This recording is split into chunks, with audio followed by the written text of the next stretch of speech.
Joanna had lost count of how many days she rotted away in the seaside cells of Casterly Rock. The surf was visible from the lone window in her cell. The width between the bars was barely enough to fit her elbow through. She was properly fed, a single meal at midday and water at sunrise and sundown. There was only one other prisoner, multiple cells down.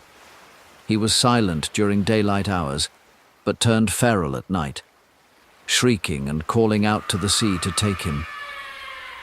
Joanna thought of young Tyler and how he would fare without her protection. Perhaps Lord Tyreek would take pity on him.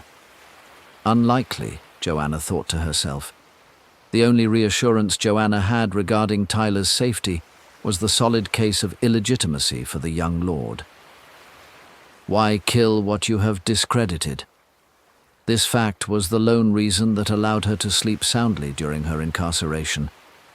She expected to face a fast trial and prompt execution for her role in the Septon's death. Tyreek was obviously waiting for Lady Sansa's arrival. A lord's pardon for her crimes would be the price for Sansa's agreement. Her marriage would be annulled and her child deemed illegitimate. That would be the bargain she would enter into for Joanna's freedom. This was one of the many scenarios Joanna played over and over in her head. She took to sleeping during the day as her cellmate would shriek and scream all night. No guards were present in between meals. Likely a second set of gates secured the passageways leading to the cells. The solitude would soon drive her as mad as her fellow prisoner.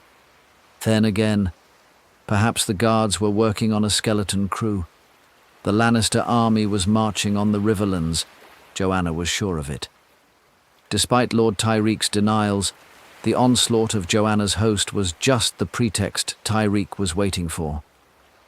No better way to favour yourself to the Westerners than to allow plunder and spoils for their sons. Lord Brynden took Joanna's slight and turned it into a full-scale invasion. This would favour Lord Tyreek to the common folk, and further weaken Lord Tyrion's dominion over the western lands. It all fit so perfectly. Joanna felt naive to not have seen it before she took such rash actions that led her to this darkened cell by the sea. She half expected some drunk guardsman to enter her cell in the dead of night. After defiling her repeatedly, he would stumble out into the passageway and plan on revisiting her the next night. However, that worst-case scenario never came. Perhaps Lord Tyreek was in control of the rock, down to this most minor detail. Joanna rose to her feet and approached her window. The view was breathtaking despite the smell of the damp straw floor. The sun had recently set as it had scattered the horizon in streaks of red, pink and orange. Psst, milady, this better be your bloody window. Joanna's heart leapt out of her chest as she had recognized the scruffy voice of her escort. Sir Osman, please tell me it's you. Who the bloody hell would scale a cliff to meet under your fucking window? Osman quipped, and Joanna suddenly felt her relief turn to anger. Osman was the only person who was aware of what happened to the Septon. If he was captured with the body, he would be in the cell next to her, at best. Her failure to retort immediately silently voiced her concern over Sir Osman's allegiance. It was a deafening message that Osman understood very clearly. If I wanted a bloody confession, milady, I wouldn't have scaled this damn cliff. Lord Tyreek is searching for me. Luckily, I've managed to avoid the dickhead these past few days. How did they find you out, sir? I made me way to the beach. I stashed the body in the brush and sought out a skiff to carry that cant out to sea. Once I returned, Lannister patrols had discovered the Septon. Likely we left an obvious blood trail, I reckon. All right, Sir Osman, I believe you. Joanna lied. She would shove him off the cliff into the sea if she could reach him. Still, he offered a logical explanation. Why else would he scale the cliffside if he had betrayed her to Tyreek?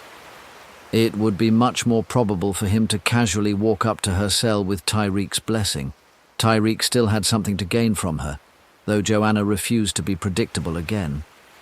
Oh, that's a bloody relief. The imp offered me double the price of any bloke that tried to buy me. That dickhead Tyreek has been indirectly trying to buy my allegiance ever since we crossed Lannisport Eye. My Lord Father will hear the truth of this, I assure you. If you desire a profitable position, my lord, you will find my brother and safely escort him back to our mother. Are you bloody drunk, lady? It's impossible to freely move about the rock. Getting close to Tyler would turn me into a fucking cactus. It's quite simple, my lord. My head is as good as severed. If you can manage to salvage Tyler's life, your reward may still be attainable. Joanna finished. Osmond's voice became more strained as he clung to the cliff face. Perhaps he had a point. Why else would he put his life in such danger if he had not been loyal to her? Joanna had begun the process of lowering her shield. Tyler. Find Tyler, Sir Osmond, and then flee. Flee to the east, to the Eyrie. Lord Robin and Lady Sansa are blood. House Arryn will take you in, then send word to the capital. Be sure to secure Lord Tyler's safety before sending any letters. Easier to order these actions than having to deliver on them, eh? Joanna agreed, but she could not see a single pathway that would lead her out of this dungeon alive. The headsman would have his day, Joanna thought. Be sure to take the Golden Road. It will eventually take you past River Run. Be sure to avoid their patrols. The Riverlords are not likely allied with the Lannisters these days. A lot has been revealed since your arrest, milady. The Lannister army is marching on the Reach, not the Riverlands. That golden-haired dickhead ordered their ranks just this morning. Sir Osmond revealed, and Joanna chewed on this. What was Tyreek playing at? The Reach would offer nothing but futile resistance and spoiled crops. Are you sure you heard correctly, good sir? Listen, I welcome the argument, milady, but perhaps we could speed this along since I'm clinging to a bloody cliff, eh? Apologies, sir. Is there any way to free me from this cell? Not without a man on the inside, milady. I'm a marked man as we speak, much like yourself. Joanna knew this to be true, but the words still weighed heavily on her heart. Find Tyler. This is your charge, Sir Osmond. Ride east and you will meet with my mother's caravan. Tell her what has happened here. This is where I leave you, Lady Joanna. If I misstep, forgive me as I will rest with the drowned god. A few minutes passed and Joanna felt stunned, even numb, while the realization of her situation set in. She was glad for Tyler. He still had an ally here at Casterly Rock, but Joanna seemed to be on her own. The best-case scenario is that Osmond could smuggle Tyler out of the city and back into his mother's arms. Only then would Sansa be faced with a horrible decision. Flee with Tyler back to King's Landing, or continue through a war zone to Casterly Rock to free her daughter. Again, Joanna did not favor her chances.